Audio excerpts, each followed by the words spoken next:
Betty X, how the hell are you? Great. I'm Awesome. overheated in Austin here. That's like right. Yeah. Having a huge heat wave that's just consecutive days of about 105 degrees for last month. That's horrible. That's horrible. So, I mean, I'm sitting in Seattle. It's like 80, and I'm sweating nice. like crazy. And Yeah. I had to turn off the air conditioner and everything to do this because too much The noise. sound. Yeah. So, Yep. yeah. If I start sweating profusely, that's why. That's I won't notice. That's good. But let's start with that. So, Okay. what took you from Seattle to Austin? Well, let's start with that. Let's see I have to go back about 10 years here. I liked Seattle, but it was at this point where I'd been in Seattle for so long, and my friends were all kind of doing a mass exodus down to Austin, and they were sending pictures of like, look, it's winter, it's 80 degrees, drinking frozen margaritas. And I was like, that did it. I want out of here. It's like, you've been in Seattle, like gray winters that last for like 9 months plus. I was Right. just like at my, like, I gotta go. So I came down here to check it out, and I fell in love. And it wasn't about 110 degrees back then. It was more of a normal temperature. But Right. yeah, fell in love with it. There's a huge live music scene here, and so I came down here to put down some roots and open up my own like recording studio. That's excellent. That's excellent. So you moved to Austin. Uh-huh. There was a radical change in your music, Yes. at least, when you moved to Austin. So was that related to the move to Austin, or was that something that was already brewing before? It was already brewing. It's kind of like I've always had a super eclectic taste in music, which always made it difficult to like, I'd be in one project and we're doing like Slom Betty, we're doing like punk cabaret lounge. But then I would get this urge to want to all of a sudden do a very violent industrial metal song, but that didn't fit into the set. And then at the same time, I'd turn around and I'm like, oh, I like tiki music and lounge and Twin Peaks. And so trying to put that all in one project was kind of schizophrenic. So Right. I started to like try to pull it apart, keep Slom Betty with the punk cabaret.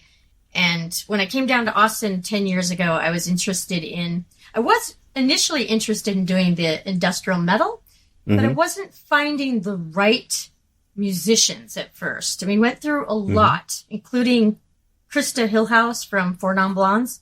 She played bass for a while. Yeah, I know. Talk about, she wanted to try something different, and I was willing to like, let's do this. But it just wasn't finding the right people that were into it, unfortunately. And so I kind of swerved into the Twin Peaks lounge stuff. And that's kind of experimented with that. And then during the pandemic started to do a bunch of soundscapes and just anything at all that I was interested at that point in time, because there was no live shows to worry about. Right. Interesting.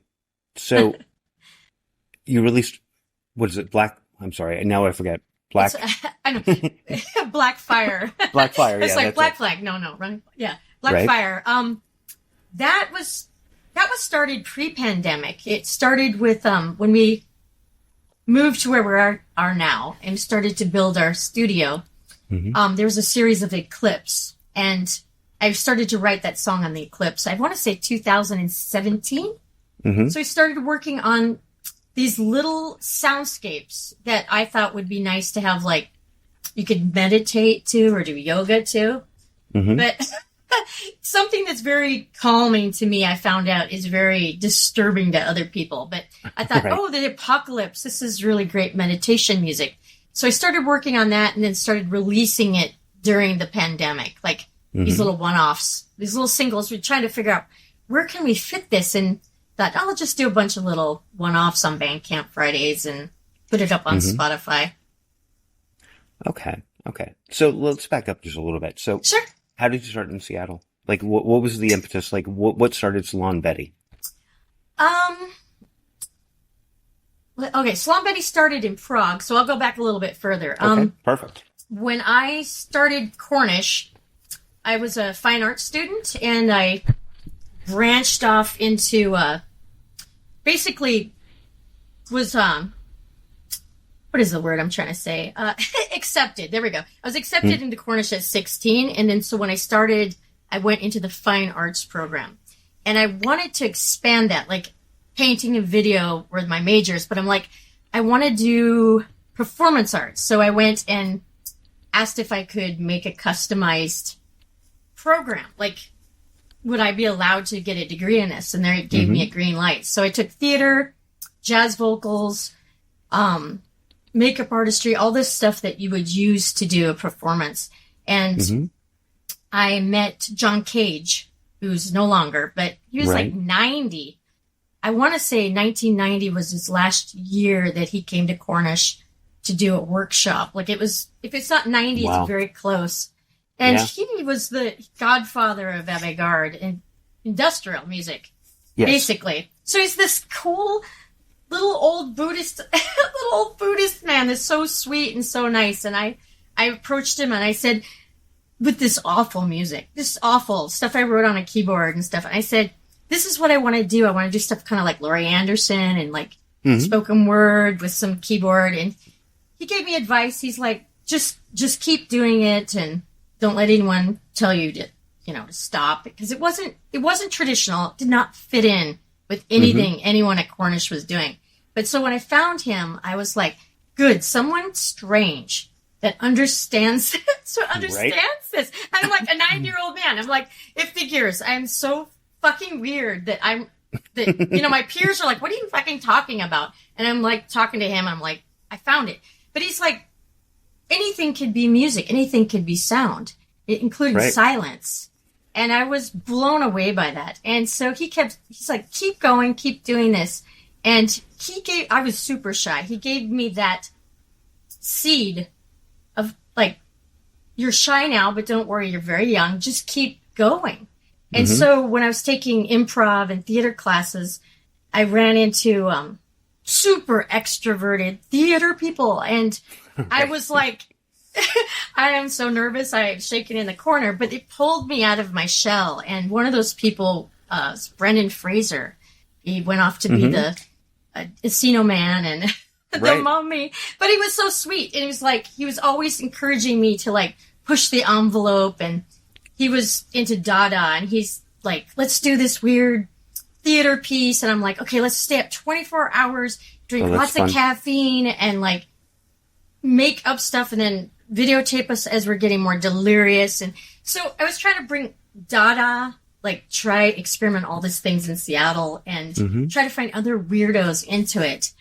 And so that kind of leads me to how Salon Betty was born. It's like, the first project I just went by Zoe. And then when I went to Prague in 1993, I think 1993, I had a dream, and I have the weirdest dreams, but this dream was very clear. I could see myself on stage with a person I had never met before. It turned out to be Rob McCusick. He's playing violin, and it looked like kind of a Nina Hagen vibe stage show, singing punk cabaret. And I could hear some of the songs, and I woke up and wrote it down. And the dream was, this band is Salon Betty. And I'm like, what the hell is this? But I was intrigued.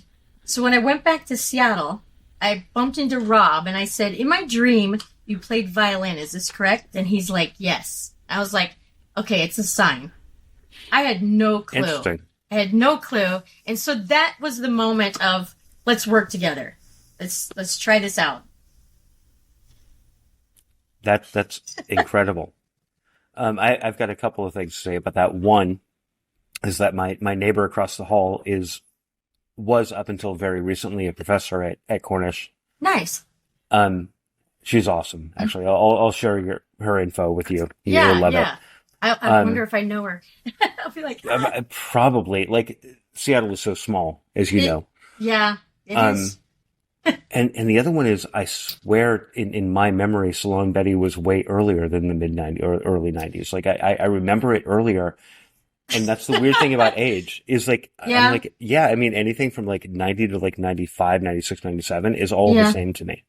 It just it's really interesting how 1 year in the early 90s, it's like you packed 10 years into it. Yeah. Like 1 year doing one project. I look back and going, 10 years has passed. I'm like, whoa, time is just stretching and becoming strange and unusual. Yeah. But, yeah. Yeah. I just recently found a post I made in like 92.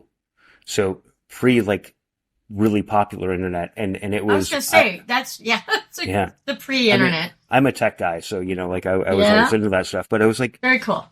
The posting was label in Seattle looking for bands. And I'd posted it, throughout Russia and, a lot of Eastern Europe, Russia, throughout South America and Southeast Asia, whatever. And it was cool. Like, looking for aggressive rock band or like whatever. It was embarrassing as shit. Oh, but anyway, I found this thing and the funniest thing is I had rented a post office box down in Belltown and people would just send me shit like all the time. Yeah. And I'd get all these like crazy, I don't have any of it anymore and I wish I did, but yeah, just crazy stuff. Like there was a Russian band and I forget exactly their shtick, but basically they were like Rammstein, like, that style, but several years before very Rammstein. Aggressive. Yeah. Interesting. Like, man, if I had known what I was doing back then. Sign them first. Yeah. Yeah, exactly. Interesting. And then wasn't Rammstein inspired by Laibach? Because I remember Laibach at not the Paramount, but the Moore Theater. They played On the Boards. I distinctly remember going, because back then On the Boards, they were booking Demande de Glace and things were pretty edgy. And I'm like, I miss that part of Seattle where it wasn't just grunge, just this, just that. It was everything. And Coca, like, Larry Reed. It was weird shit. All Karen Finley. Yeah. The Survival Research Laboratory. That shit was amazing. Right. That all inspired me. I was like, this shit's fun. It's like everyone's having fun. I want to do some weird shit too. Let's get in there and do it. Exactly. So it's funny you mentioned Coca. When I lived, the first time I lived in Seattle proper, I lived in Belltown. So I was on Western, one of those little yellow houses on Western right across from Cyclops. I love that place. Oh, yeah. In the Jell-O mold building. Yeah. Yep. So that was absolutely insane, because there was no one around. It was empty as shit. Like, it could be spooky. Yeah. I mean, I could walk from Pioneer Square all the way home. Yeah. On a Friday night at like 10 a.m. or 10 p.m. and not see a soul. Literally not see a soul. I have old videos of walking from Capitol Hill down to Belltown, and there was just weird public strange art that people abandoned and like staircase to nowhere. Yeah, absolutely. This shit's fascinated me, and there was no one around. It was, at times it was peaceful, but sometimes it was just a little fucking spooky. Like it was. And then I look now going, how did that happen? There was no one there, and now there's too many people. Like way too many. Need to go. Some of them need to get out here. Like somewhere in between is the happy point. And Seattle is a city that's never figured that out. Yeah, right. It's this or that. Yeah. Yeah. It's either a complete outpost where nobody gives a fuck where you are. Yeah. Or I kind of miss that. Look at us. Look at us. Look at us. Look what we did. Right. So. Yep. Yeah. It's really weird. And I actually stopped really paying attention to music for a long time because of that. Because it became, it is. And I feel like an asshole even saying it, right? It's because too many people were paying attention. And I understand that, yeah. It lost the fun stuff, But you made a post earlier today on Facebook about bands that were like Sloan Betty, and I can't, and actually we haven't even introduced that yet, but I was trying to think about that, and no, there really weren't. there were some very odd bands, This is true. One of my favorites, and I'm not going to say they're the same, but kind of similar. Pleasure Elite, right? And that's mostly because of the stage show. Okay, you caught it. This is a funny detail. People are like, was it Sloan Betty and the Big Hair Sex Circus? No, it was only Sloan Betty. The Big Hair Sex Circus was a joke. I was doing some stream of conscious writing or something on a mixtape that I gave to Rob, and Rob's like, "Oh, I love this. Let's write a song." Rob Spike Venus. And I said, okay, let's do a song. So then along came this silly polka song with the chord organ, and so it kind of caught on. But I used to go to the Pleasure Elite shows because I knew Rob and I knew the drummer Brian Shattuck, and I loved it. But to me, it was more serious S&M, more serious rock and roll. And then Jim Rose Circus Sideshow was out, and it was it's not as dead serious, but it was more serious. And here I was kind of in a kind of a tricksterish way, kind of not poking fun at the people I'm friends with, but kind of poking fun at how serious some of the fetish people are in Seattle or anywhere. Yeah. And so it was just an inside joke. And it just became like an inside joke that just never stopped or never ended. And it's I don't know. It's one of those weird things. But then it was like all of a sudden people are booking us as Slam Betty in the Big Hair Sex Circus. And I'm like, no. Because I have to bring in 5 more people, randomly more people to make a circus. And it became more complicated and a little bit harder to wrangle at that point in time. Yeah, absolutely. By the way, if the video freezes, don't worry about it. It's totally fine. Okay. The one thing about Riverside, and I'm not sponsored by them at all, but I'm just going to say this. The beauty of them is that what they do is that they capture everything live. Very locally, cool. And then it uploads at the end. Nice. So even though it freezes, cool. It's totally fine. That's very cool. That's why I prefer them over Zoom any day. But so I've done a lot of work with the Pleasure Elite over the years. Nice. And in fact, a couple of years ago, I was talking to Lovelegs about re-releasing the entire catalog, and then I realized what I was getting myself into. So I decided not to. Oh no! I would love to see it all. Like I'd love to see it all. On vinyl somewhere. That would be cool. Like you're talking about remastering it and re-releasing that kind of. Exactly. Yeah. Vinyl would be nice. I can see that. So originally I was like, "Hey Rob, I want to re-release Bad Juju," and he was like, "Oh, that sucks because we don't have the masters for that anymore." Oh no! I was like, "Well, have them rewrite it." I know, like. It won't sound the same, of course, or have the same vibe, but you never know. Sometimes it could work. But that sucks when you lose the master or even an MP3 that you can at least clean up or... Exactly. Oh, but that happened a lot because bands were like, we can't pay to get buy the masters in the studio. Yeah. So okay. And the studio, of course, just records over it, right? Oh, that's painful to hear that. This is why I do my recording at home. Digital. No one can come to my house and erase it or whatever. That's why like the home studio thing has its benefits versus like way back. I do have fond memories of recording analog though. There is something nostalgic about that whole process of get your chops and you go and there's no room for fucking around. You get in there, get your shit done and get out of there. And you're like effects, not Autotune. Yeah. Oh yeah, right? I'm not a fan of Autotune. No, Autotune sucks so much. And then Autotune so much, it's ridiculous. And not even trying to sound like, well, we're going to Autotune it to sound like a robot. Okay, cool. But just like every song, Autotuned. Yeah. Besides Cher. Cher was fine, but beyond that, no more. I think Cher is fine because her voice sounded like it was Autotuned anyway. Yeah. Right? Plus, so it just kind of worked. Yeah. It had that. This is a fun party song kind of vibe. I don't know. For some reason, that song, it didn't bug me. And then it was like, then everyone's auto-tuning. I'm like, no, stop. Make it stop now. See, my theory on that is that if nobody had said it was auto-tuned, I personally would have just thought, oh, it's some weird quirk of her voice or whatever. I never would have even thought of it. And then some special effect. Yeah. So once it became like, oh, it's auto-tuned, like whatever. And that's all I can hear now. Yeah.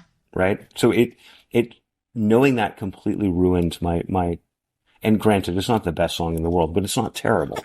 No. So yeah. I'm like, I've heard worse, but yeah. But the reality is that people were auto-tuning way before that. And it just wasn't auto-tuning, right? It was literally an engineer sitting there like, oh, I'm just going to speed up the vocal by, they're like they one do click. It subtle enough where you don't notice it. Yeah. I'm sure with Madonna is like a virgin. What song did she have that was pretty high pitched? Was it like a virgin or what, Her like voice 84, her voice was right? pretty high in that.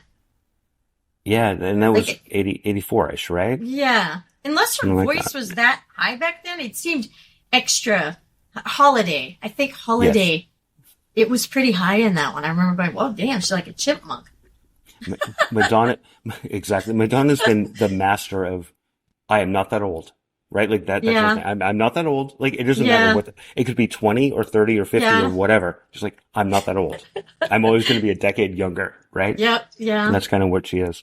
More power to her, you know, like, I guess we're all doing that at this point. I know. It's like, yeah, So it's all God good. forbid Madonna should age. And I feel bad because she's in the public eye. And Right. her fans are not accepting that she's aging.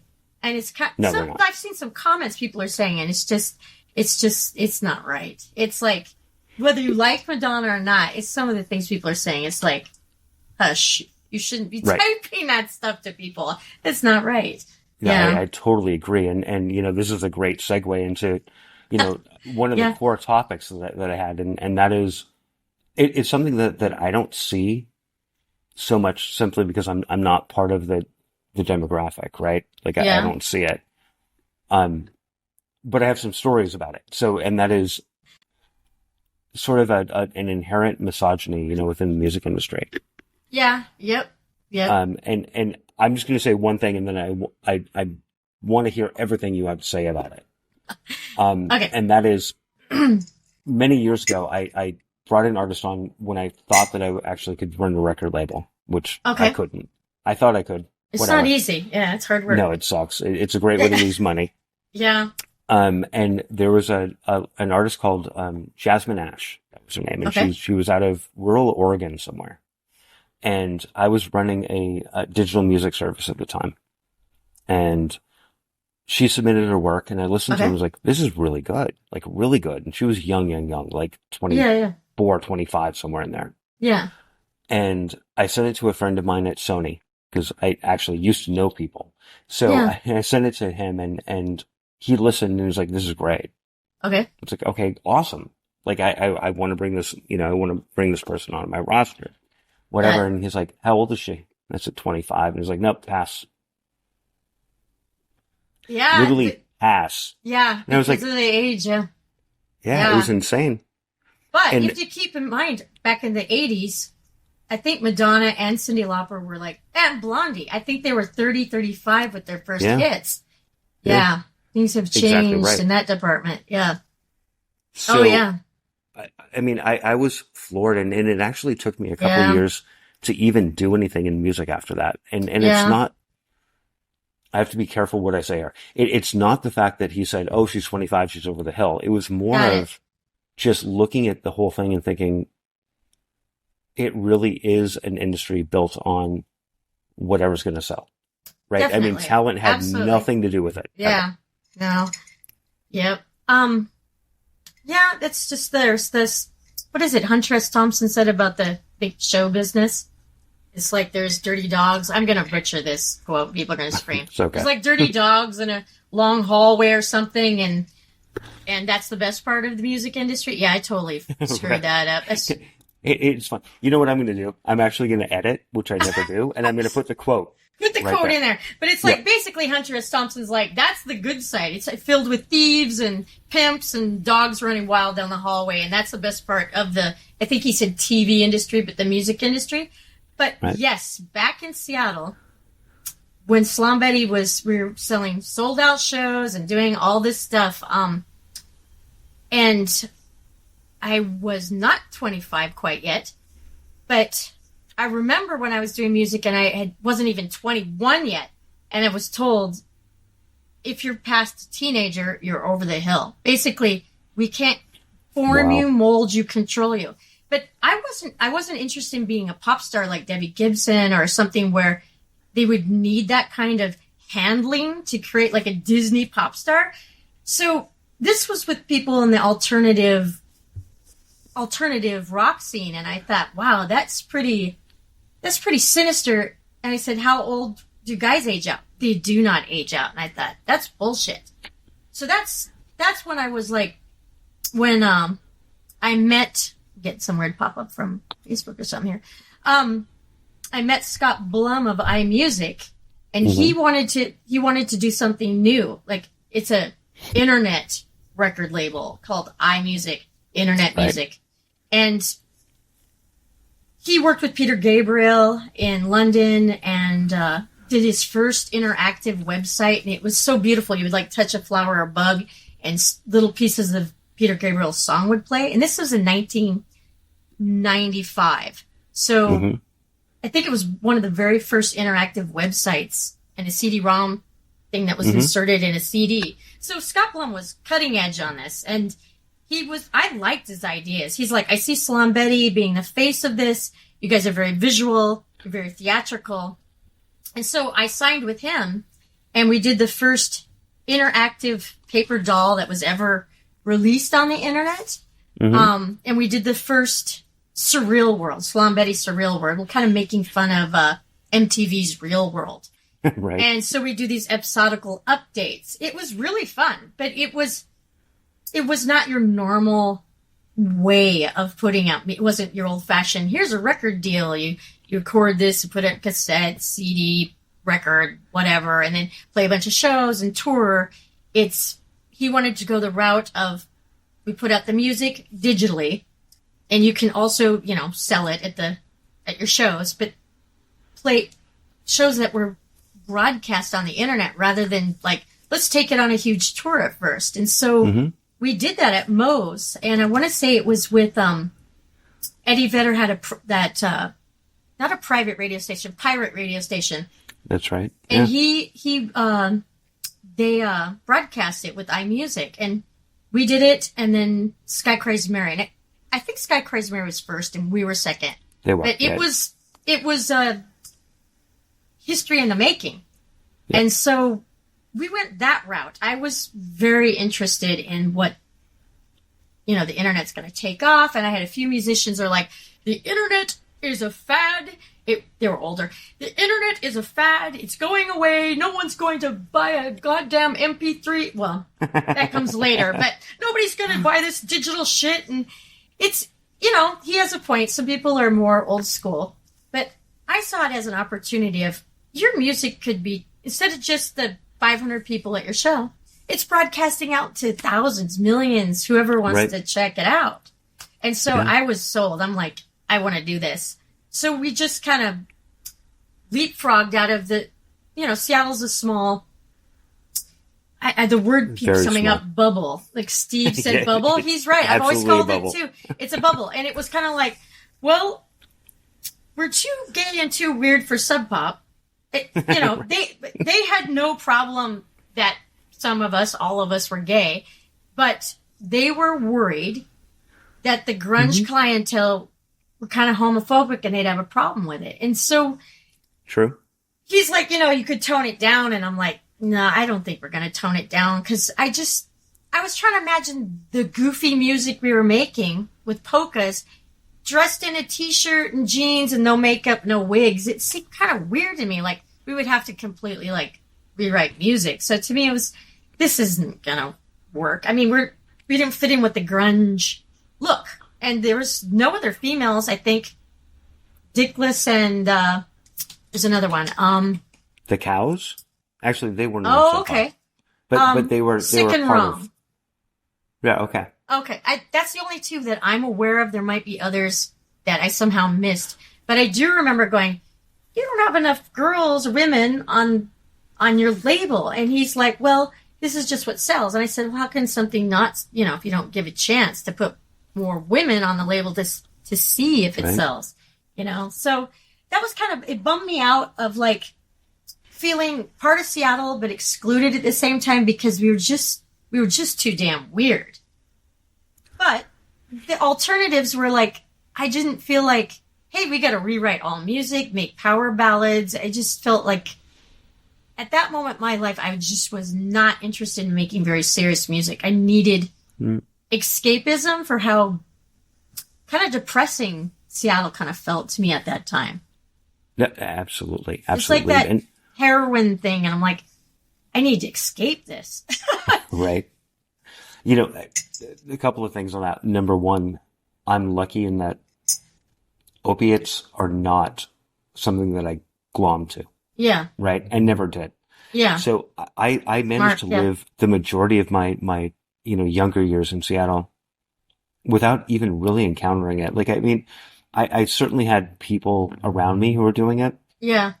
But back then it was something to be kind of ashamed of, right? I mean, like, even though you did it, like, I'm going to hide in the last stall and like, go into the Vogue and, like, I'm going to hide in the very last place I can possibly hide, and that's where I'm going to do it. Whereas speed was a very much Seattle drug. That was everywhere. Like, speed. Nobody cared about that. Like, you could do it anywhere. Everybody was, Coke, speed, ecstasy, LSD, shrooms, pot, booze. I guess it's like booze, pot, shrooms, LSD, ecstasy. Everyone's doing speed. Everyone's doing MDA, which is speed, meth. Right.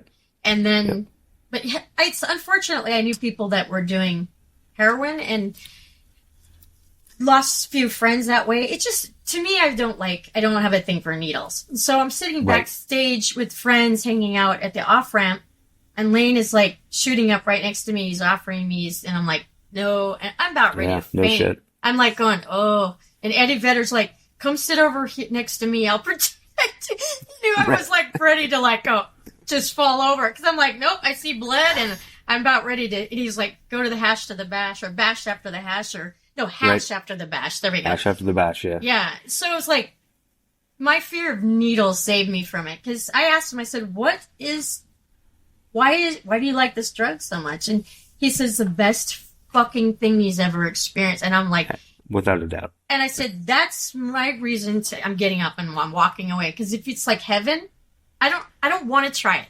I was like, no, nope, no thanks. I was like, no, yeah.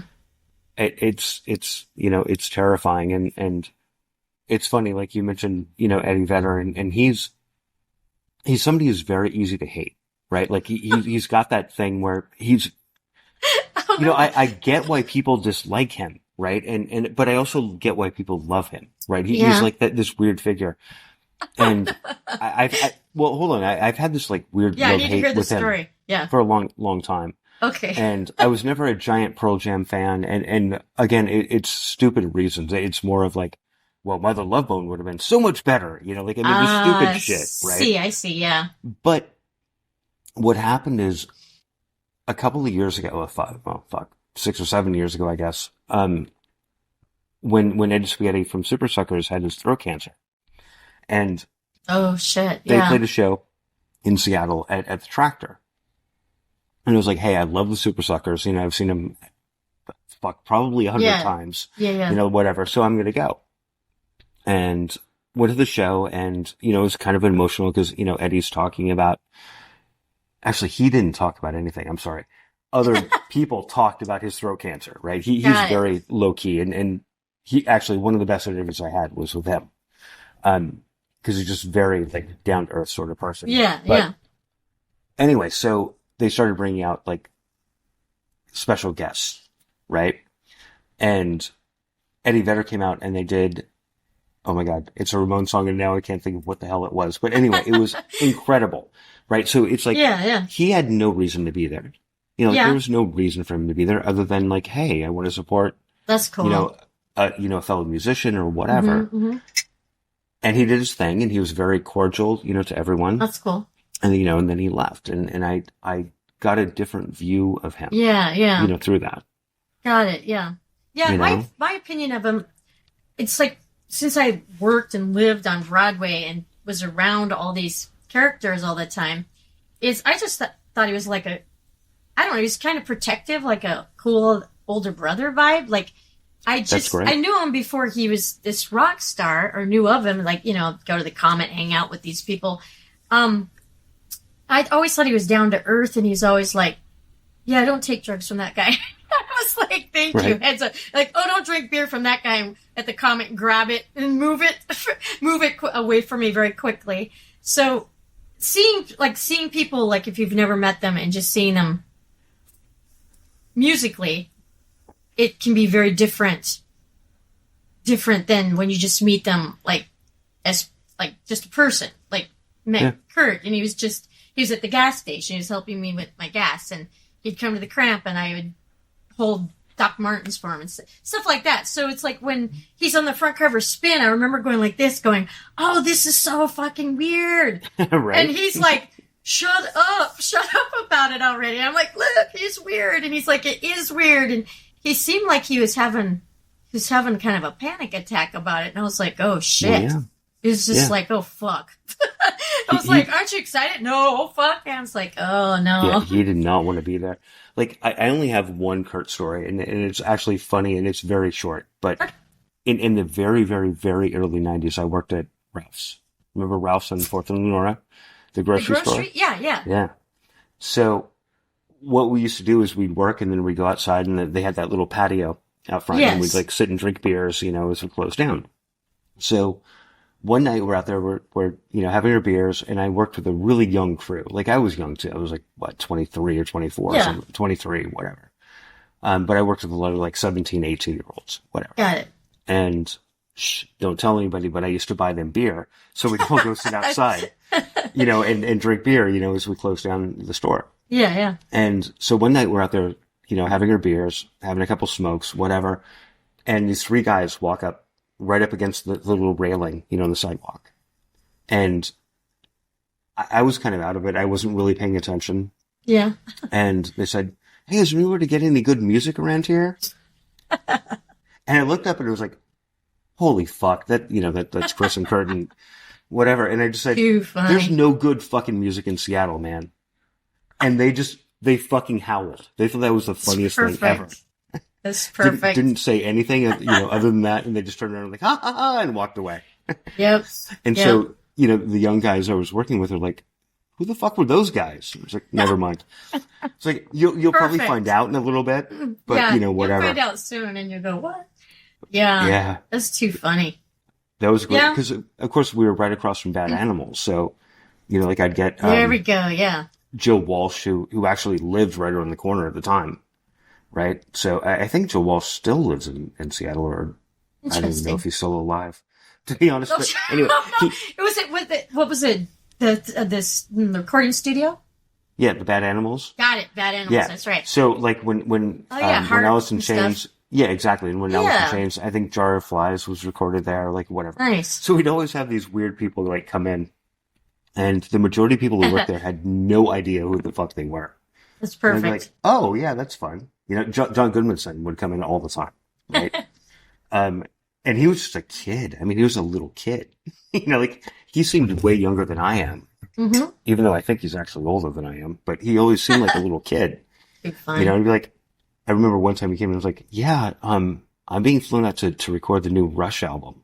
This was like 93. And it was like, why the fuck are they sending you to record Rush? Like, what the hell? What is happening here? Yeah, Seattle got weird, didn't it?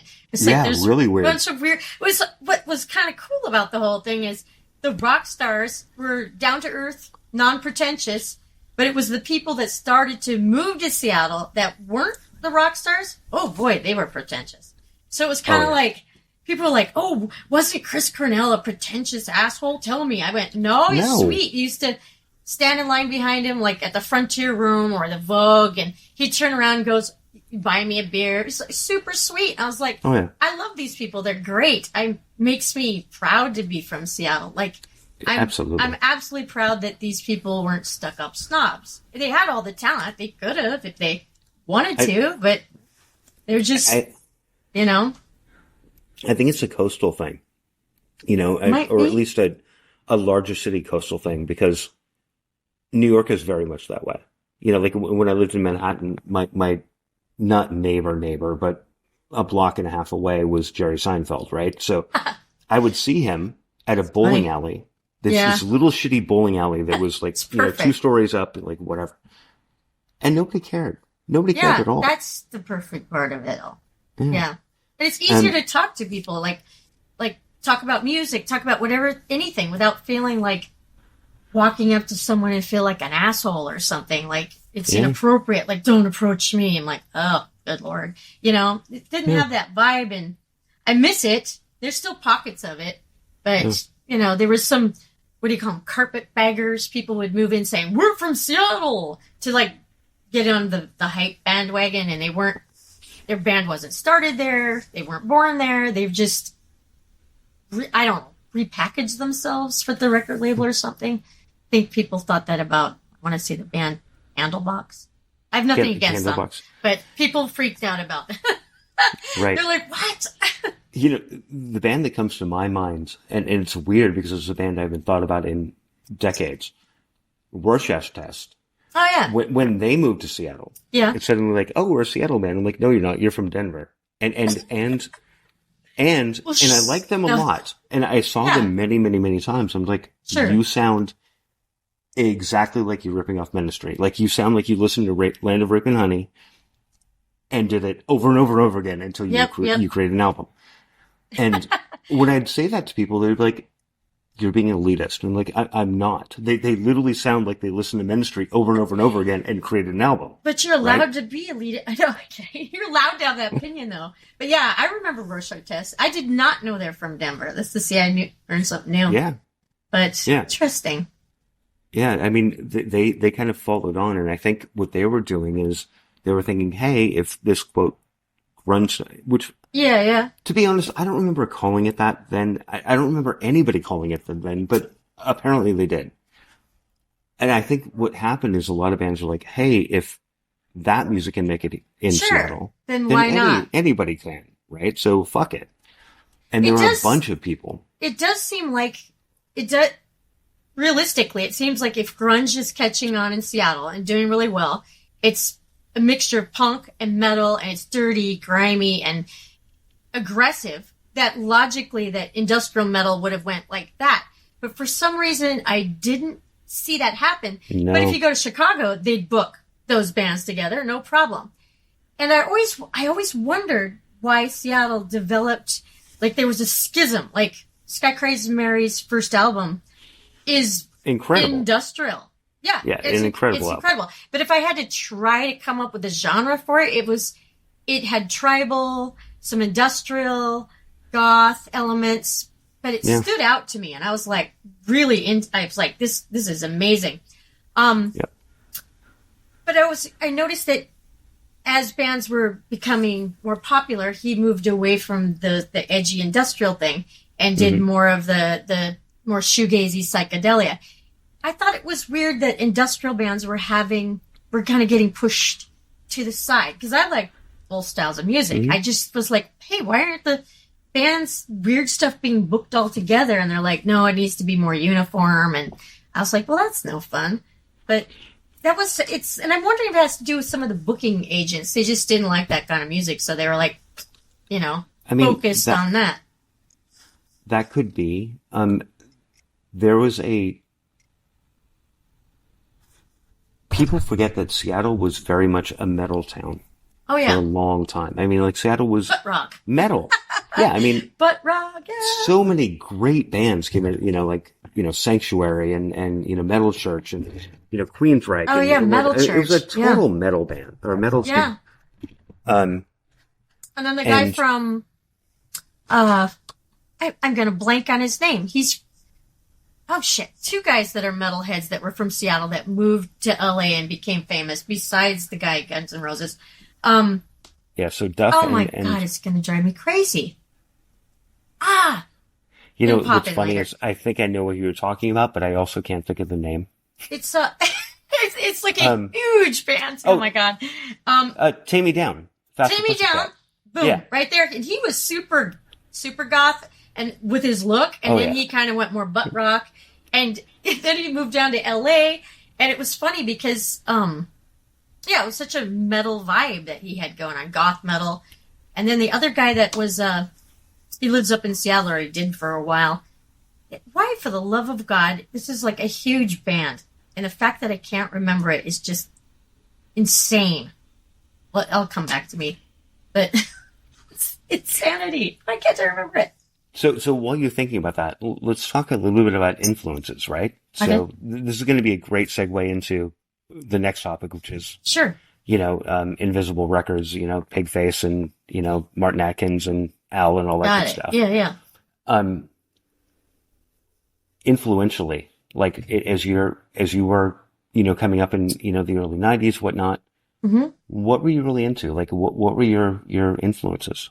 Oh boy. Lots of weird music. As a teen, I was obsessed with, new wave music, mostly new wave and jazz and blues singers. And so it was, antique music, Martin Denny.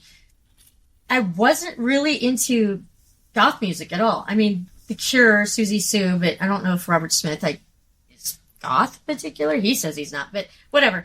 I was more interested in kind of the new wave experimental parts of the 80s. And then by the time the 90s hit, I really got into Thrill Cult. I was like, oh, this is really fun. Because it had that blues stuff. Levi is like Devil Bunny. It's like, doom, doom, doom. I'm like, whoa, some jazz bass going on here. This shit's cool. There's samplings, and they got crazy Jesus and bikers, like from Scorpio Rising.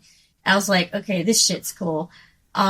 Ministry's heavier stuff, obviously, inspired the Betty X, like my solo metal stuff. But to inspire Salon Betty, it was like going back to Nina Hagen, Klaus Nomi, some B-52s thrown in there. But as the 90s were coming up, people were looking forward to the future. I was kind of like, I don't know if I'm ready for grunge. It's like I'm kind of dragging my heels. I had nothing against it, but it was a far more serious vibe than I wanted to do. I said, I need some escapism. So I was listening to more Nina Hagen, and I was like, this shit's fun. I kind of want to do it. I missed the 80s. I was too young to perform back then. So it's like, I want to do this. So when I met Rob and his brother, Rob, otherwise known as Spike Venus, he's like, you know what?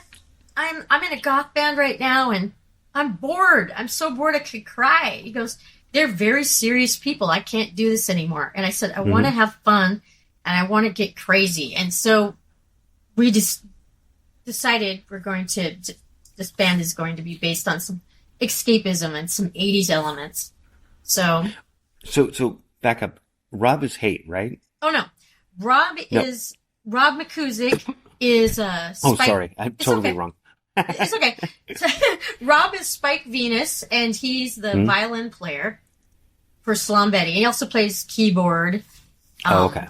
Yeah, and Hate is he's got multiple nicknames here, but I met him in 1995. I needed a graphic artist to help me create some of these crazy poster ideas I was coming up with, and I met him at the Catwalk, and we started talking about all kinds of shit and how we wanted to move to Europe and whatnot. But anyways, he came in to help me with the graphic design and started helping me develop the look for Salon Betty. And we started writing music and just been kind of inseparable since 1995. That's awesome. Yeah. That's awesome. And it's funny, I just walked by the old Catwalk space. Nice. Today. And actually I go there all the time. So, not there, but I go across the street and I look at it, and it's now called Stage, and it's only open I don't know, weird hours, and it's totally not the same. That's weird. Weird hours. Well, yeah, exactly. You know what it used to be, right? No, of course. When it first opened in the 1800s. Well, it was a total.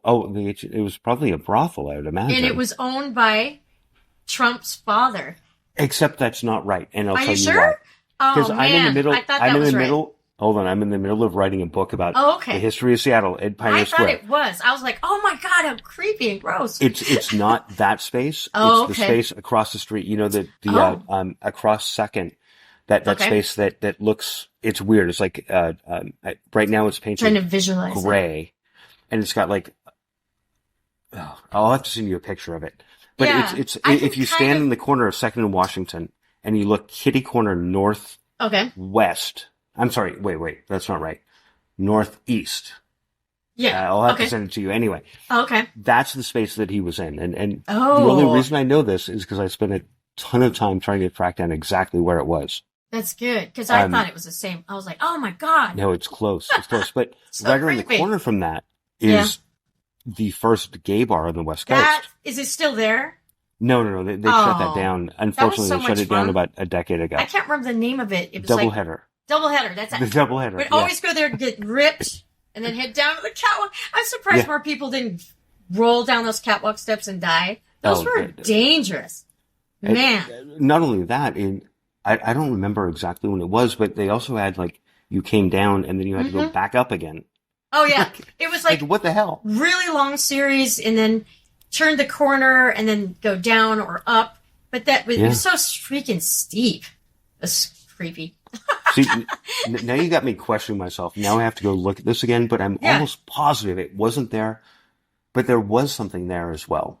Anyway, I'll have to dig through my notes again.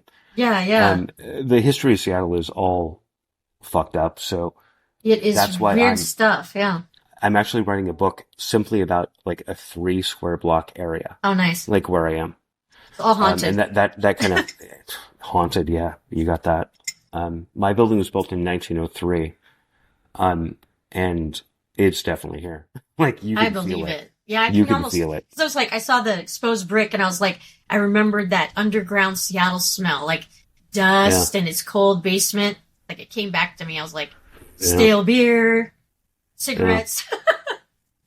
I know it's actually unfortunate you can't do that inside anymore, but you know what? It's better for me not to be able to do that, I guess. Yeah. You know. So anyway, we kind of got off track there, but I want to get back to that. Okay. Because that to me is a really fascinating time in Seattle history because there was all the metal stuff was going on. All the quote grunge stuff was going on. Yeah. There was the industrial stuff and you had, you know, SMP and you had, you know, Click and you had, you know, a bunch of that shit going on. Yeah. And everyone kind of played together, right? Like you could go to the Phoenix and you could see, you know, like Young Gods and you could see like, that's you know, I'm making shit up at this point, but you could see Young Gods and then you could see like, you know, Blood Circus opening, right? Like nobody cared. It was like this weird mixture. Yeah, there was a point where it was very mixed. It was alternative and weird and everyone played shows together. And then there was like a separating. I want to say it started happening in 95. Maybe it was probably sooner. Then. But it felt like something 95 was a pivotal moment of shifting away or something. I think that's about right. I think that's when bands like, God, now I can't even think of their name. Anyway. I know, it's like, I can't remember anything anymore. Well, okay, I can tell you when. I can tell you, like, this isn't the band I'm thinking of, but that's when bands like, say, the Posies started to become more on the national stage, like when they signed to DG, you know, to Geffen. And Sky Crismary, Yeah, and so there was kind of a shifting away, I think, that happened. And I think a lot of local bookers got spooked, right? They're like, we have to bring in the tourist dollars, and the tourist dollars were one of the two. They weren't all of them. Yep. You know? Yep. So in 2017, I don't want to get deep into this, but I was doing some work with Sky Crismary, as you know. Yeah. And I booked a show for them at the Tractor. Not the Tractor, I'm sorry. The Sunset. Got it, yeah. That was them headlining. Jim Bassnight from the Moberleys in the middle, and then Jamie Crunchbird from Crunchbird, you know, opening. Yeah. And I took so much shit for that. People were like, you can't put those 3 bands together. I was like, of course I can. They're all approximately, they're all approximately the same age. They all know each other. Yeah. You know, maybe not well, but I mean, they know each other. You know, they all grew up in the same, you know, basic era. Yeah. Of course I can. Yeah. You know, and to me, it was just amazing because I loved shows like that. I love that. I do too. I don't want to hear every band sound the fucking same. People also, they'll buy the ticket. Bands all sound the same. We just now limited your audience. Like you have 3 shoegazer bands. Okay, great. Now you've limited your audience down. And now it might not be a sold out show unless there's 3 amazing shoegazer bands.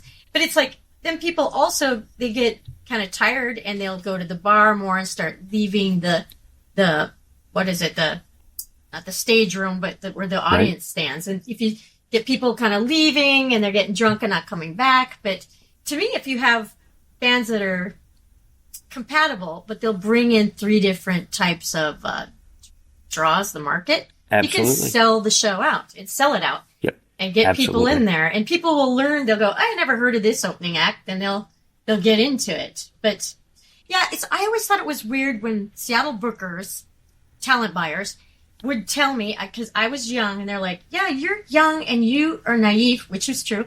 And you don't know Right. what you're doing. This is not marketable. And they would tell me, you can't do that. You can't book this psychobilly band with a metal act. And I go, watch me go. Yeah, of And course. I go, I'm going to have a theme. I'm going to do Ed Wood Film Fest. And they're like, no, you're not at Moe's. And I'm like, well, give me my own night. So they're like, they probably thought, wow, this is some weird, kitschy thought. But they gave me a night, and it completely sold out. There's lines down to around the corner. And it was Ed Wood, and you've got us, Lost Hornets, and I think the band was called Laundry. It sounded like Nick Cave opened with a big stand-up bass. It was such a great band. It was sold out. It was such a great. It was my first formal booking, and they said, "Well, prepare to have 10 people in the audience." And when the booker came around the corner, so I said, funny. "Do you see the line around the corner, motherfucker?" And he goes, "You're just lucky." And I said, "Did you ever think that maybe people want something weird? They want something weird, and I'll supply the weird. You supply the potatoes and meat. I want weird shit." And people loved it. I mean, I was projecting the Orgy of the Dead, which it was illegal to do in a bar, but they're like, Love it. you can do it as long as the cops don't come. So we had a lookout, and that was like, I was inspired by funny. Larry Reed of Coca. I'm like, well, if Larry Reed can do it, why can't I? I'm like, because you're young and you're a girl. And I'm like, fuck that. Watch this. I'm gonna show you I can do it. I love that. What's his name? Jesus Christ! Now I can't think of his name. He's a big recording engineer here. Oh, okay. Then we're gonna sit down and we're gonna figure out. Okay, describe him or act him out. Well, actually, We'll figure it out. fuck. Anyway, so it doesn't matter. So we ended up talking for like 2.5 hours, Okay. and it was just so gross. And this is on video, but I probably will cut it out. Okay. So okay. we get to about the 2-hour mark, and I was like, "This is a great interview. I don't want to stop. Whatever." Got it. Okay. So being a boy, I was like, I can just pee anywhere, right? So I just like peed in I had a plastic cup on the side, and I was like, fuck it, I'll just pee while I'm doing the interview. Sure. Yep. So I did. We kept going for like another hour. Oh And no! as we're doing the interview, Let's see where this is going. I reach for my drink, No. take a giant fucking, so it's like, Oh no! and then I realized Oh, that's bad. I'm on video, Oh my god. so I can't say anything, I can't react, whatever. I'm just like, mm. So, You gotta leave then this in here. right? Oh my I'm god. sure I will. So You've got to now. Too then I good. told a bunch of my friends, I was like, hey, watch this very carefully, and at this moment, like, Oh pay my particular God. attention. And I swear to God, one of my friends said, did you just drink piss? Oh crap. Because the look on my face was like, oh no, I've made a terrible, terrible mistake. Oh no. Right so on. since then, I My don't do God. that anymore. Yeah, I Like get that's it. that's a bad idea. Like Party foul. I'm pretty sure Rogan actually has like I think he gives like little catheters to his guests. Like I'm almost positive, because people will sit there for like 3 hours and not pee. I'm like, there's no way. I'm sure it's not. You don't see an edit when it. Just Well, maybe. I mean, maybe there's a pause and they stop and you just not perceiving Maybe. it. Yeah, that's kind of weird. yeah. Actually, the one that kills me is Lex They're wearing Friedman, right? Depends or something. Have you Okay. seen Lex Friedman? He'll go like 4 fucking hours, with What? somebody. I'm like, no, They're nobody wearing- can sit there without peeing. Like, They're I don't know wearing about you. Depends or something. Oh, that's a good idea. Maybe I should start doing that. Maybe they're wearing astronaut diapers. Oh god. Yeah, I'm going to start wearing Depends when I do these. All right. Well, shout out to my girlfriend. Hey, babe. Nope, I'm not going to do that. So Oh man. Now I kind of feel like an asshole sitting there holding a mic, like, hey, oh, look at me. Like, I feel like I'm in, like, MTV Cribs or something. But it's fine. I'll edit most of this. I want to get into some good stuff here, and then, Okay. we're running a little bit late here, but Okay. it's fun too. So, at what point did you connect with the whole pig face ministry, like all of the wax tracks All and those invisible people? folks, yeah. Officially, I connected with Martin Atkins. I want to say the year was 2003. Okay. It was like the early 2000s. I've seen his shows and stuff in the 90s, and I talked to him and stuff. But it was more like the 2003 when I was making more industrial metal music. Mm-hmm. And he would play shows at the Phoenix Underground and invite me to come see him and stuff. And then I think it was 2000. I want to say it was 2005. He invited me to tour, but I couldn't for health reasons that year. It was unfortunate. Mm-hmm. And I got replaced with Hannah from Atari Teenage Riot. And I was bummed. It would have been so much fun. But that's kind of when I officially started doing stuff with him. He remixed some songs for my metal music, Shoot 'Em Up. And I'd met Al way back, I want to say the Moore Theater in the 90s. He was Al. Right. Typical Al, lecherous and chasing all the women around the room. But started to talk to him more seriously about music in, I want to say it was 2012. Yeah, it's 2012 because I was talking to Mike Scazia. We wanted to work on a metal project together. And he was living in Dallas and I'm in Austin. He's trying to get me move up to Dallas. It's more metalheadish. And he started writing some stuff. And then he was on tour with Ministry and sharing it with me. And then he had his last show with I want to say in Dallas with his band.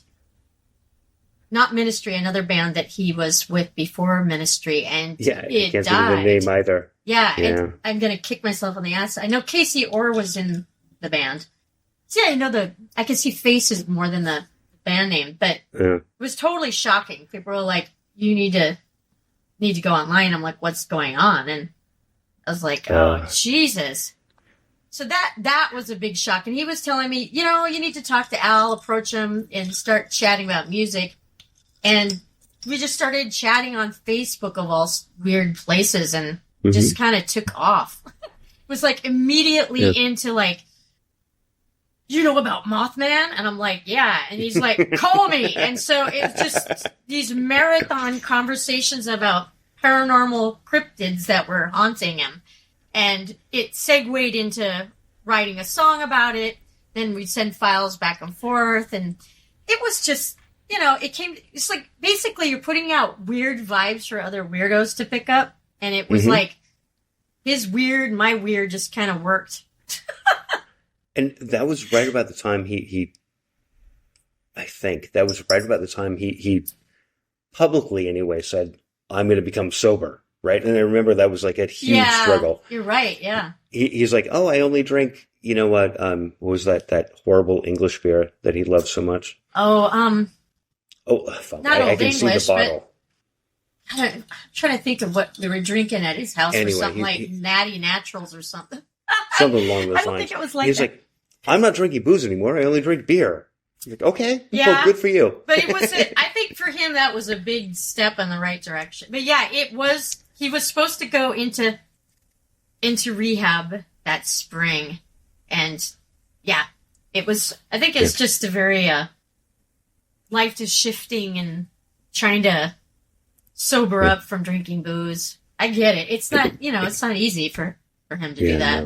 No. Because you have your whole life doing that, yeah. He's a very interesting guy and for a number of reasons. But I think the most interesting to me is he's a little Cuban immigrant kid. Yeah. Who kind of was like, hey, I don't really fit in here. I'm just going to I'm going to make my own way. Sure. Yeah. That's what he did. Yep. Yeah. Pretty awesome. And if I do ever get him on, I will definitely talk about With Sympathy. And I know you would fucking hate Now that. he will scream. But that's exactly what I want to hear, right? They go, ah! Yeah. It's part of the reality, you know, and he wouldn't be Al without that. Yeah. You know what I mean? Yeah. So we all do embarrassing shit in our lives. Well, I know. I've had long conversations with him, and he's like, he's the curmudgeon. Oh, I hate that shit. It's so embarrassing. My accent and the label was making me do things. And, it's like, as listening to it as a fan, I didn't know all that music industry shit. I was young and naive. All I heard was music that sounded good, and I'm like, this shit's good. And then I hear his side, and I'm like, oh, I can see why he doesn't like this now. I can see why he hears a certain song brings back bad memories. And I get it. And then I was telling him, I said, everybody likes your Every Day's Halloween song. He goes, if I hear that song one more time, I'm going to fucking kill somebody. And then he turns around and says, hey, I was at his house to help him out with his social media and to go to, I want to say NAMM. And he's like, hey, let's get drunk and cover an acoustic version of Every Day's Halloween. And he goes, I'll sing back up and you sing it lounge. And so I'm like, oh my God. But he ended up doing the acoustic version with Navarro. Dave Navarro. Right. Yeah, he ended up doing it, which I didn't think he would, because he was so much like, if he even brought it up, no, fuck you, I hate you, like, he just would lose his shit. And it's like, it's almost like, I told him, I said, maybe underreact, because the more you overreact, people are going to keep pressing this button because it's humorous, because it's like, press the button and watch them freak. And so, yeah. Right. Yeah. Yeah, I mean, I have a friend who's very similar, and it's really funny I think when you put an idea in somebody's like that in their head, yeah, you can actually see it. You know they're going to do it, right? No matter how they react, you know it's going to happen. But it can't be on your time. It's going to be on their time. Yeah, that makes sense. They're going to do it. They got to think about it. They got to sit and go. Which is so much fun, I mean, and for fuck's sake, the man has been doing the same. Hold on, I almost said something that was going to sound terrible, but I'm going to say it anyway. He's been doing the same thing for 45 years now, right? Or 40 years anyway. Yeah. And it's incredible, right? And again, the reason I hesitated is not the same thing, but it's in the same sort of spirit, right? Mm-hmm. And it's incredible. More fucking power to him. Yeah. Like, I'm not going to be a 65-year-old or however old. I'm sorry. Sorry, Al. However old you are. Yeah. Well, touring's not easy. It's, because fuck that. I see what he has to go through, and I'm like, fuck. I can see why some people they're drinking so heavy just to get through the day. I mean, It's like you don't get enough sleep. You're on this tour van. I don't know. It's not easy. I can see why he's grumpy. I get it. Yeah, fuck. I would be a miserable bastard. I mean, like, there's no way. There's all these people stuck on this small. It's like people are gonna fight, and I'm like, oh shit. I'm just like, no. I'd be feed me all the drugs you possibly can, just to get through it. Yeah. That's how it all starts. Yeah, because it's like he'd tell me these antics when he was like on tour. He would like text or call, and he's like, but it would be funny. It's an exciting story for someone else, but to him it's like, I hate this day. I'm sitting in the tour van and this stupid motherfucker won't shut up. And I'm like, who's bugging you today, Al?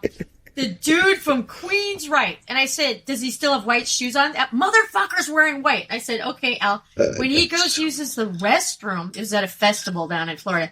And he goes to the outhouse. He's going to the outhouse. I said, I want you to lock him in there. And he's like, I'm going to fucking go do it. And I was like, oh my God. So he locks him in there, and the manager can't find him for an hour. I said, I thought he was kidding, but Cindy was telling me, no, he fucking locked him in there, and stinky hot poop in there. And I was like, oh no. He's like, don't encourage him. And then he's like, you won't guess who's on the van now. I'm like, who? That stupid, well, he didn't say stupid. He said Marilyn Manson. And I was like, oh no. And I said, he goes, he brought fucking donuts. Why the fuck is he bringing me donuts? And oh, that's so funny. And the reason I'm laughing so fucking hard is because I'm trying to get Jeff Tate on the podcast. Oh no! Tell him to ignore So this. I'm dying. Oh my God, no! No, I had nothing to do with this. I think he would find it hysterical, honestly. Oh shit! And oh of course, my God! you have to, like, come on. In terms of a voice, nobody sounds like Jeff Tate. Like, I mean, give me a fucking break, right? Like, if you listen to any of the early stuff, like, I don't know, I was a metalhead kid, so of course I was really into it. But, oh my God, you know, like, Take Hold of the Flame, when he's just like, and he's like, yeah, some high notes there. It's like, what the fuck, man? I think he went to Cornish with I think the time, maybe not the same time period, but he went to Cornish, I think, and so did the women from Heart. They're also Cornish alumni. Yeah. I don't know if they met or overlapped. I'm sure they met afterwards, but yeah, so I remember going, I didn't know he went to Cornish as well. It's weird. Small world. Well, again, Seattle was a hard rock / metal town for so long. Oh, yeah. And excuse me. It's really amazing, you know, like how it went. And I'm just going to segue here just for a second, and then we're going to wrap up here in just a few minutes. But it's when I see like the quote grunge stuff, right? And I'm like, well, to me, it makes perfect sense. I mean, it's that mixture of the metal and a little punk. And definitely the blues, like, and a lot of Black Sabbath, right? Like all of that mixed together. Yeah. That's what came out. Yep. Right? Like it's not, the mixture is unique, but the music is not, right? Like when you really get down to it, it's, you know, I mean, it sounds exactly what I just said. Like it's that mixture of stuff. And I think that was the amazing part to many of us who live in the city and have been, you know, a part of that and whatever. Like, why the fuck does anybody care about this? Like, it's weird. It's just weird, you know, because at least to me, it was always like a mixture of a bunch of different shit. Yeah. Like thrown together. And that doesn't mean it's not good at all. That's not what I'm saying. Yeah, yeah. It's just like, why would the rest of the world even give a fuck about that? You know, like really, why? And I think it has to do the same thing with like when in, you know, Minneapolis, like, you know, when the Replacements and, you know, whatever came out of Minneapolis, same sort of thing. I think people are like, why the fuck does anybody care about this? Like, why would they care? Yeah. It's just a weird regional thing happening. Well, you know, I think the breakthrough, I mean, this is me looking at it from a different perspective. I think the Seattle bubble had its thing going on and everybody's digging it and having a good time. And I want to think that it was pivotal moment was when Butch Vig did he produced Nirvana.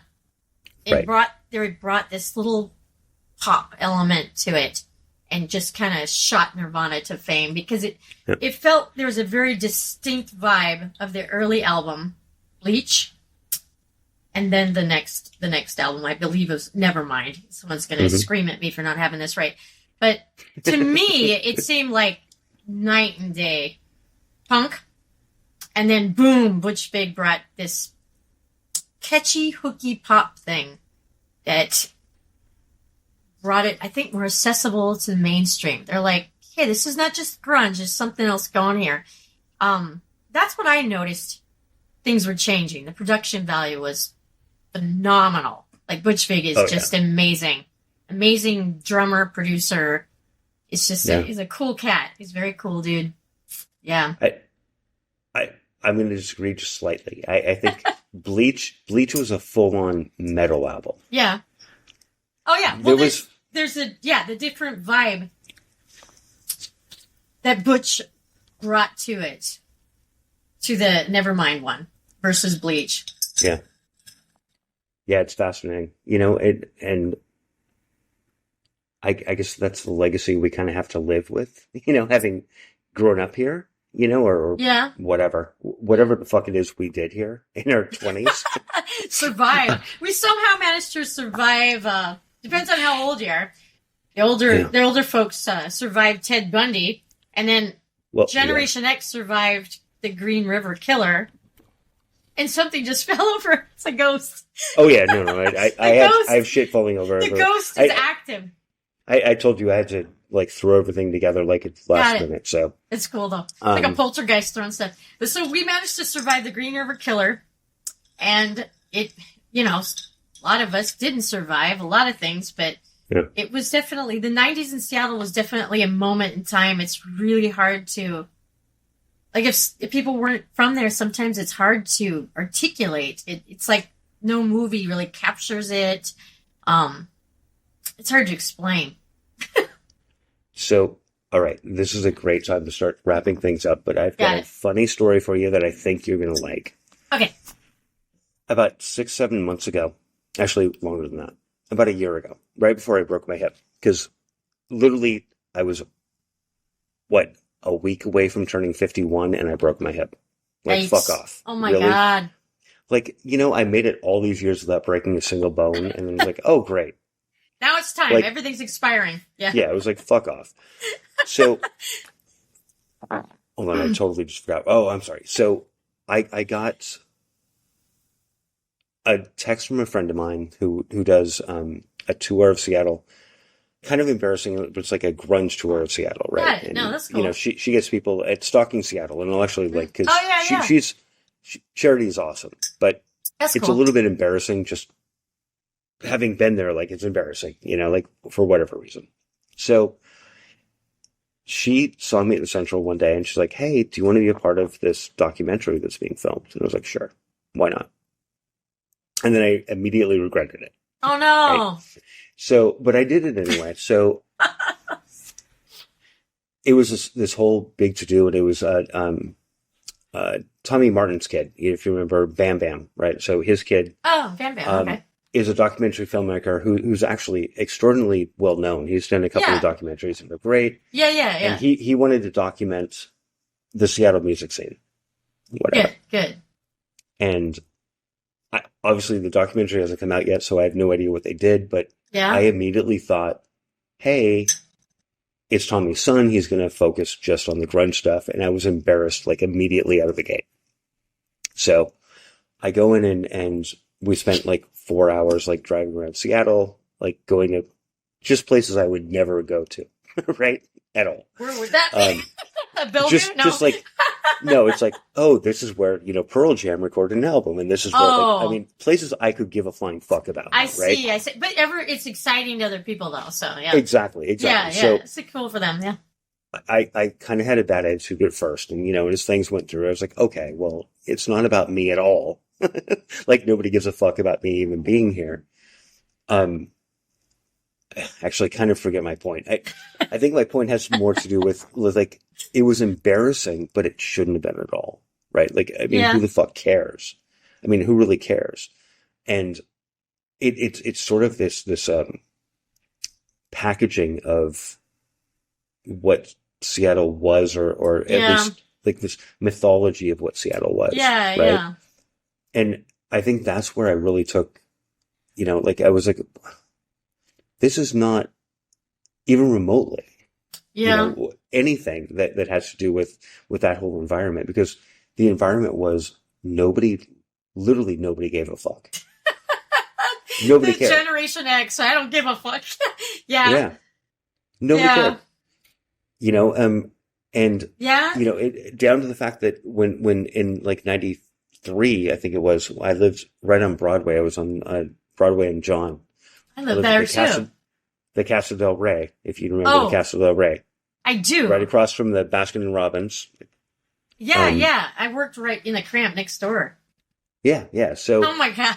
I was there, and I kind of felt that sort of I don't know, like I didn't. None of it was real, right? Like, none of that shit was real back then. Like, I would take huge amounts of, like, it was a huge, LSD head, so I'd take like 15, 20 hits at a time and step out directly onto Broadway. Oh, like, fucked up out of my mind. Yeah. And that's how I remember the early 90s. Yeah. It would be a very different experience. Yeah. Yeah. And then go to the Vogue and do whatever was available at the time. Yeah. So to me, it's like, it's sort of like when I watch this stuff, it's like remembering a dream, Yeah. right? Because I don't remember it. I have very, very vague memories of the whole thing. And it's only because when I talk to other people, they're like, oh, no, you did that. I was like, oh, okay, cool. I'm like, I did what? Oh my God. I have no idea. Maybe. Oh, shit. See, there's no smartphones to document everything, so. Oh, thank fucking God. Yeah, thank God. Some things I wish I had captured, but yeah, some things, oh, hell no.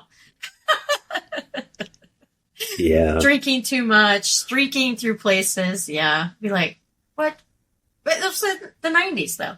You're supposed to be crazy and young. Take a bunch of LSD, go to Dick's Drive-In. That was what you did. Oh, yeah. There's nothing like eating a Dick's Deluxe when you're like, I don't even know what this is made of. Yeah. Like, you're like, okay, is that plastic? I don't really even know. You start talking to it. It starts talking back. I'm going to eat it anyway and just see what happens, right? Yep. Yeah, life is fucking crazy. Betty, okay, so I always end things in one way here. I always ask the same question, and nobody likes it. Uh-oh. Yep, no, this is a good one. No, bad question, here we go. No, the question is, what is something about you? Actually, I have two questions, sorry. What is something about you that nobody, and nobody is in quotes, that nobody would know? Oh, something shit. Weird. Something that you do that like nobody would know. Okay, let me think. Nobody would know? Well, I mean, obviously, your partner, whatever. Like, I was going to say, he might know. Let me think. Okay. I think some people in Seattle might know this, but I can communicate with aliens. There we go.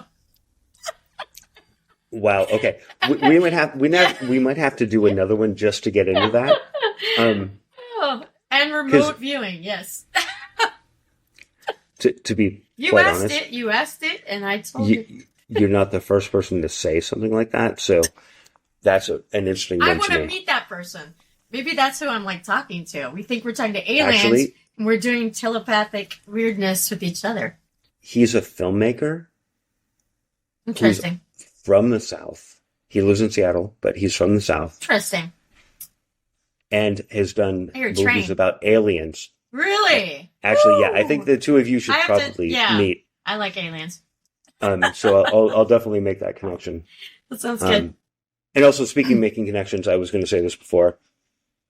In doing like some like last minute research or whatever, I ended up buying a bunch of shit from Martin. Very good. A bunch of shirts. And then I sent him a message. I was like, hey, So I sent him a message. I was like, hey, I bought this stuff from you.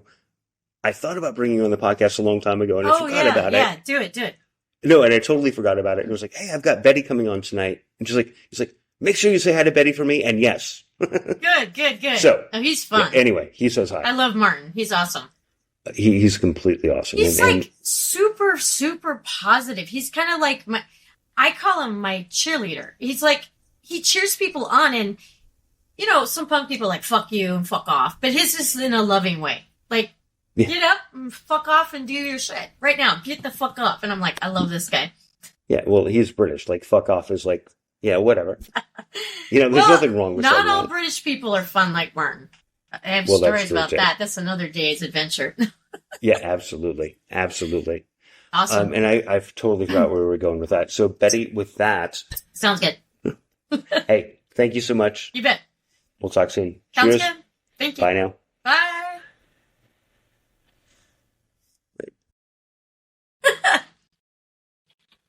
Okay.